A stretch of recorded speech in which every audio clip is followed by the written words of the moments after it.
Fox Business Alert, we've been telling you China has this massive edge on rare earth minerals and materials. As I reported at the top of the hour, controls nearly 90% of the world's processing and produces about 70% of global supply. The U.S., by contrast, handles around 12%.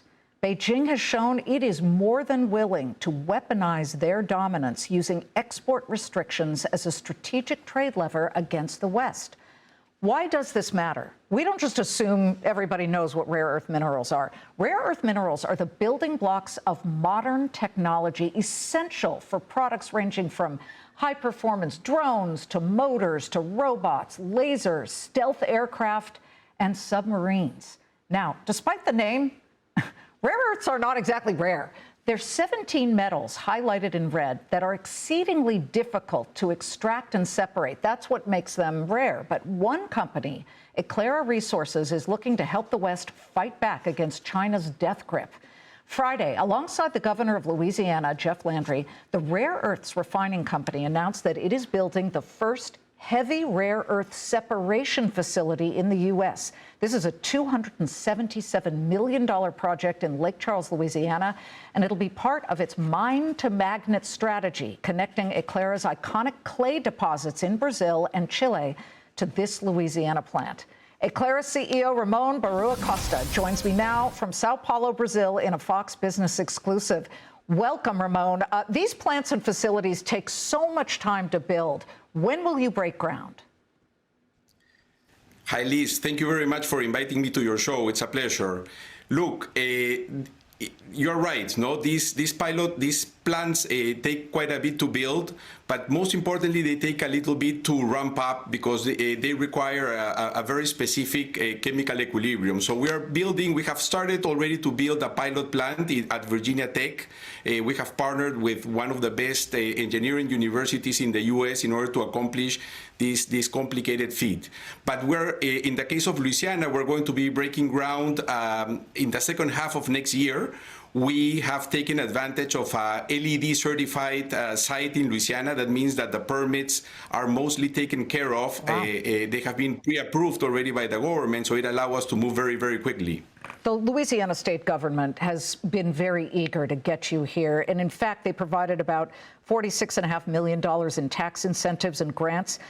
What about federal opportunities here? I'm very interested to know, are you talking to the U.S. government, to the Trump administration, which has shown extreme excitement and interest in even investing in some rare earth companies? Absolutely, and we have already received a very significant interest from the Development Finance Corporation.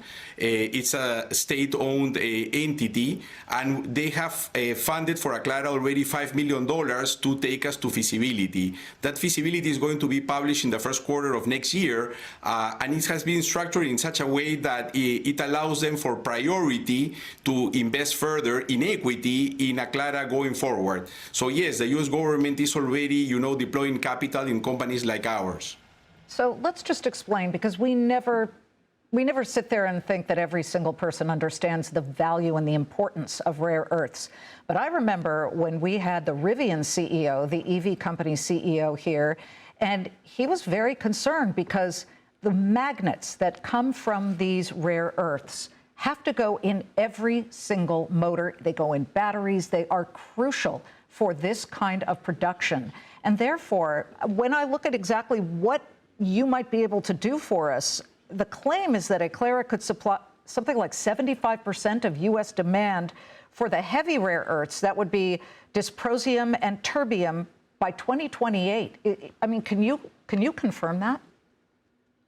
Yes, that is completely correct. I think a big mistake, that many analysts in the market incur in is they talk about rare earths generally. And rare earths are 17 different elements, as you pointed out at the beginning, and each of them has their own business case. It has their own supply and demand. When we see, for example, the restrictions that the Chinese imposed very recently, they didn't talk about rare earths generically, but they were talking specifically about 7 rare earths, which happen to be heavy rare earths, they're much more scarce and difficult to obtain. And the Chinese obtain these critical elements from ionic clay deposits in the southern provinces of China, and exactly those same deposits appear in Chile and in Brazil. We're developing two of them, and they're going to be the feed that is going to come into Louisiana. Now, the production from these mines is going to be quite material. We expect to be able to supply 75% of the heavy rare earths that are going to be required by the EV industry, together, of course, with other applications like drones and wind turbines. But as we see the advent of robotics, robotics is going to be is going to change the game completely. Yes. The demand from that industry could be quite substantial. Jensen Huang of NVIDIA told us, he said, robotics are definitely the next step when it comes to artificial intelligence and beyond that. Ramón, what I think is really critical here is that Scott Bessent, the Treasury Secretary, basically said that if China is going to be an unreliable partner when it comes to exporting these rare earths, then basically the world will have to decouple from China. You are going to be key for that. Beijing is doing what maybe we might do if we had something that the rest of the world wanted. Does any of that keep you up at night? Well, definitely, no, definitely. I think China is a formidable competitor, no, and we're going to try to compete with them. I think that the difference of our product is going to be the emphasis on sustainability, both from an environmental and social standpoint. We're going to have a product that probably is not necessarily going to compete in price with China, but you gave a very important word, no? What these industries require is reliability. I don't think that we're going to be, of course, able to replace China. On the contrary, we're going to be competing with them. We're going to be an alternative with them. And I see that the industry going forward is going to be looking for having at least more than one supplier, no? And we want to be that alternative. Well, you're going to be spending a lot of time in Louisiana, so get ready to embrace jambalaya and gumbo, the big dishes there. Thank you very much, Ramón, and please come to visit us in New York. Or we'll come down there. I want to see this thing once you break ground. You are invited. We have a pilot plant, as I mentioned, in Virginia Tech. Is going to be in operation at the end of the year, so happy to host you there. Fantastic. Thank you.